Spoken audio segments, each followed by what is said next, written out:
Hi everyone. Through this class, we are going to study about the current voltage characteristics of heterojunctions. The energy band diagram of a heterojunction is more complicated than that of a homojunction. One immediate difference between a homojunction and a heterojunction is in barrier heights seen by electrons and holes. Since the built-in potential barrier for electrons and holes in a homojunction is the same, the relative magnitude of the electrons and hole current is determined by relative doping levels. In a heterojunction, the barrier height seen by electrons and holes are different.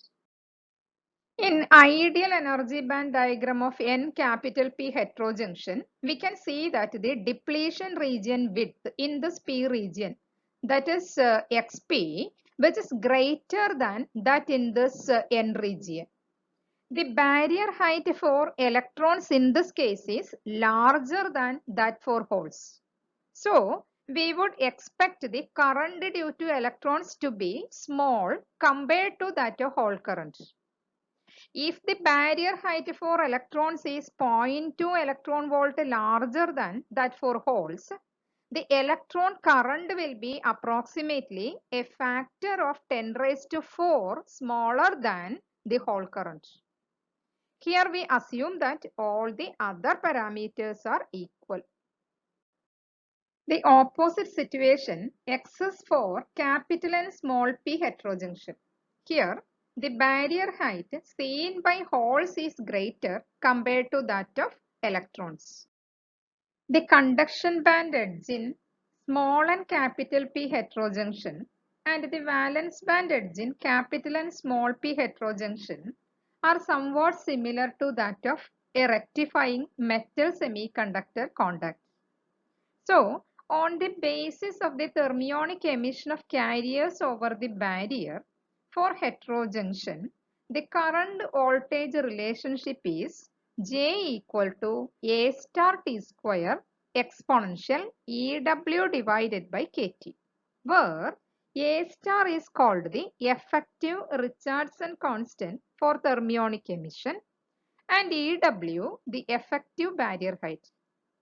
The barrier height can be increased or reduced by an applied potential across the junction, as in the case of PN homojunction or a Schottky barrier junction. The actual heterojunction IV characteristics need to be modified, including the diffusion effects and tunneling effects.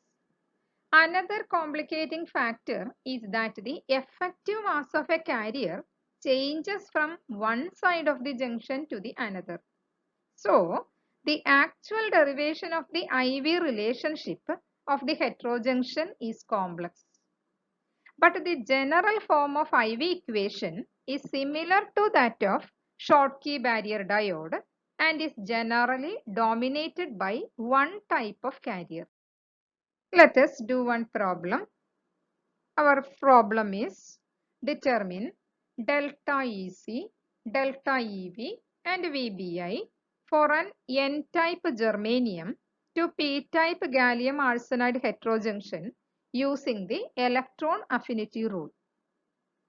Here consider N-type germanium doped with Nd equal to 10 raised to 16 centimeter raised to minus 3 and p-type gallium arsenide doped with Nd equal to 10 raised to 16 centimeter raised to minus 3. And let us consider T as 300 Kelvin so that Ni equal to 2.4 into 10 raised to 13 centimeter raised to minus 3. We know that delta Ec is E into chi n minus chi p, and we can substitute the value of chi n and chi p for germanium and gallium arsenide, and it is equal to E into 4.13 minus 4.07, that is equal to 0.6 electron volt.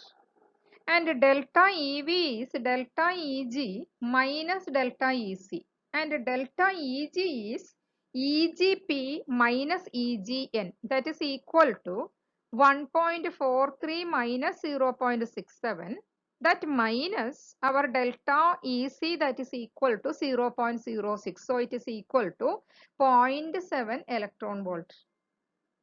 And PNO equal to Ni square divided by Nd, where Ni is 2.4 into 10 raised to 13 and Nd is 10 raised to 16.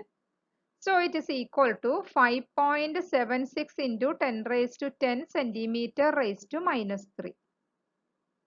And PPO, that is equal to Na, which is equal to hole concentration or acceptor concentration. In this case, it is given as 10 raised to 16 centimeter raised to minus 3.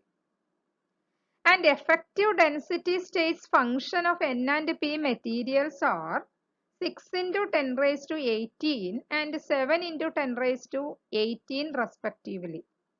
Therefore, we can calculate EVBI using the expression EVBI equal to delta EV plus KT ln PPO by PNO into NVN by NVP, that is equal to 0.70 plus 0.0259 ln into 10 raised to 16 into 6 into 10 raised to 18 divided by 5.76 into 10 raised to 10 into 7 into 10 raised to 18.